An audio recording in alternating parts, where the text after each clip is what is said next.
what is going on YouTube? It's your boy Light back here with another YouTube video. And in today's video we're going to be doing the Falcon and the Winter Soldier review. So yeah, the second MCU show has just kicked off with the first episode coming out today. The first episode's called New World Order. So I definitely think this is a cool episode, different take. Then the WandaVision was way different than this, as you can guess, because different. It's dealing with magic, and then it's dealing with, this show is more dealing with realer kind of stuff. I don't know how to explain that, but yeah. So I was pretty excited to see this, and honestly, in my opinion, I like it. I'm liking what I'm seeing so far. I kind of want more, kind of honestly, but I won't know if I like the show until the ending episode, because that way I'm not gonna say I dislike it now, because we've only gotten so much information and stuff like that. So like, yeah. So I would much rather judge if I like it or not at the end of the show. That's what I think I'm gonna be doing for the MCU shows.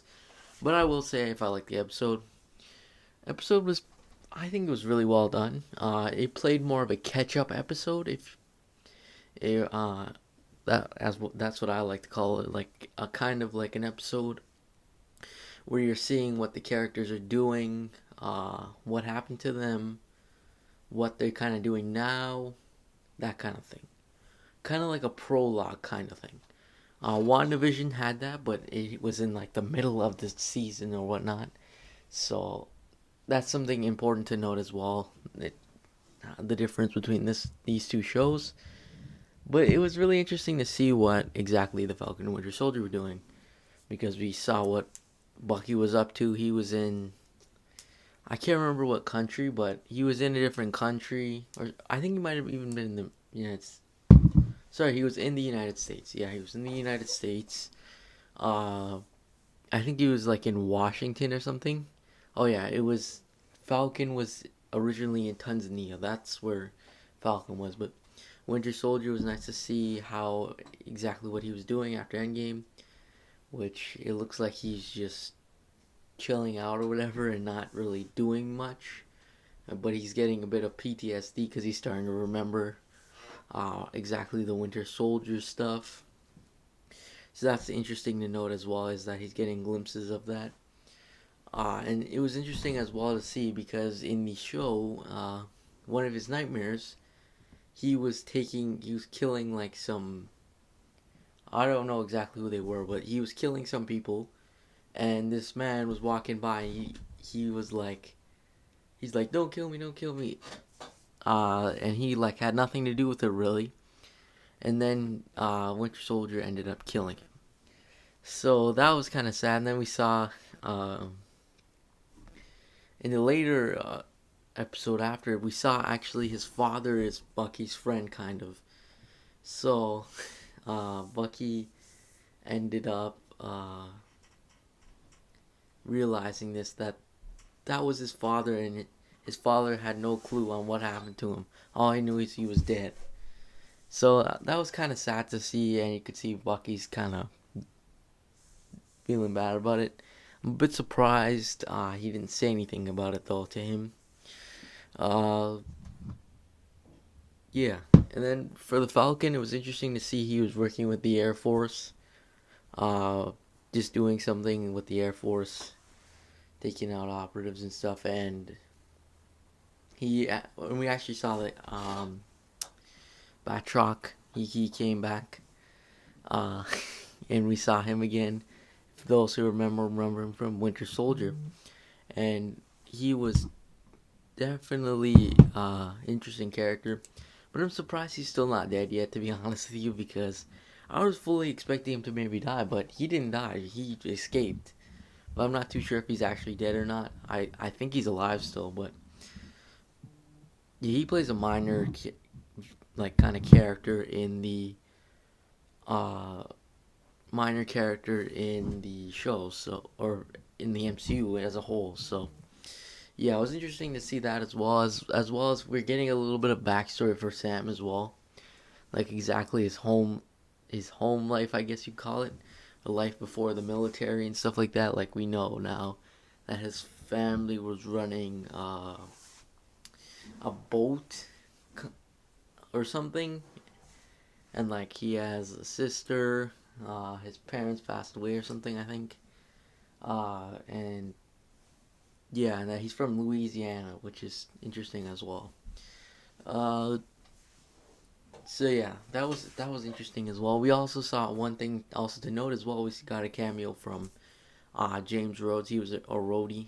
He was there when Falcon actually gave up his shield, or gave up. Sorry, not his shield, but Captain America's shield. He gave it up, and pretty much, yeah, he gave it up.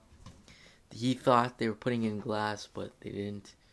Uh, I'll talk about that later on. But interesting to see like superheroes have struggles as well as normal people as well.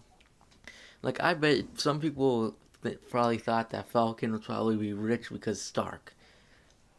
That's not the case. It doesn't look like that's the case. So that was something else interesting to note is like how these superheroes are doing without like all their tech paid for and all this stuff. It was interesting as well, but I'm pretty sure Bucky lives under government protection or something, but that's a different story. But like Sam is different. Like I was pretty surprised to see that he and his sister had financial problems, which is interesting to note as well. Then we got some our sneak peek, not sneak peek, but like we got some kind of information on the Flag Smashers. They seem like an interesting character. I believe in the comics they're one person, but in here they're a group, and I thought they looked pretty cool, honestly.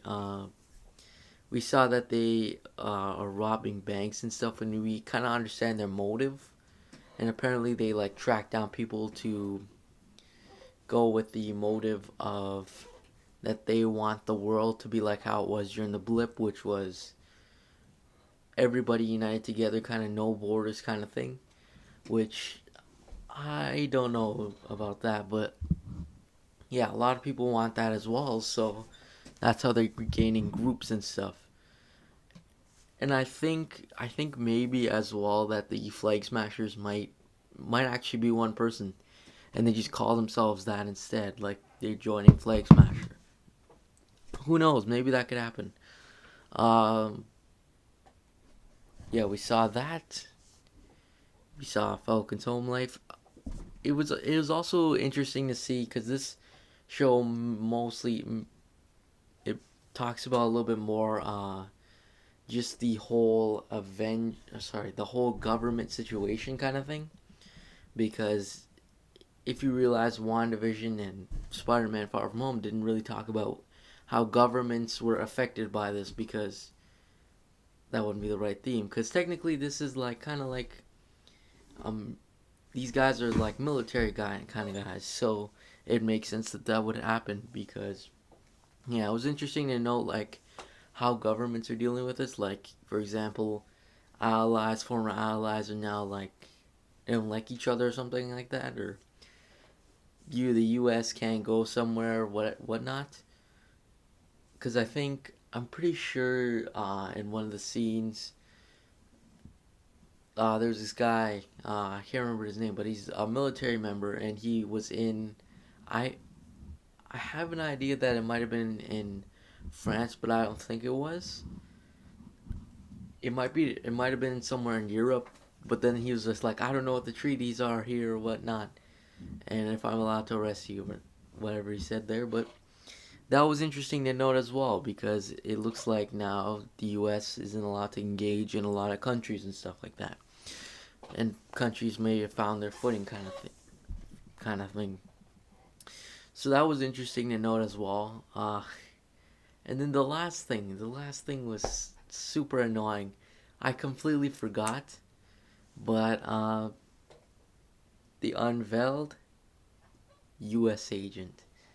Now, I knew U.S. agent was coming, but I completely, as I just said, I, it shocked me when I saw it. I was just like, damn, I didn't realize that they would back. I didn't understand. I didn't even know that the United States would backstab Falcon and Falcon like that, because they are like all like, oh, give us the shield, please give us the shield kind of thing, and then they're like it's better kept in a museum. And they screw him pretty much, and then they give it to some other guy. And I thought that was so stupid. To be honest with you guys, I think that was so stupid. U.S. agent, if you don't know, he's like copycat kind of Captain America. Uh, yeah, but he does whatever the U.S. tells him to. So yeah, it's gonna be interesting in his inclusion. Like I'm seriously curious on how they're including him in here, because who knows, they could fight him as well. They might have to, or they could team up. And I'm kind of, it annoys me that they screwed Sam like that, but yeah. Uh, yeah. Other than that, rating wise, I would give this 9.5 out of, or 10 out of 10, to be honest with you. It was actually good, or not origin, but good like backstory episode kind of thing. So I definitely thought that was interesting as well. But yeah, other than that, that's pretty much it. Thanks for watching. Make sure to like and subscribe, and I'll see you guys in the next video. Peace.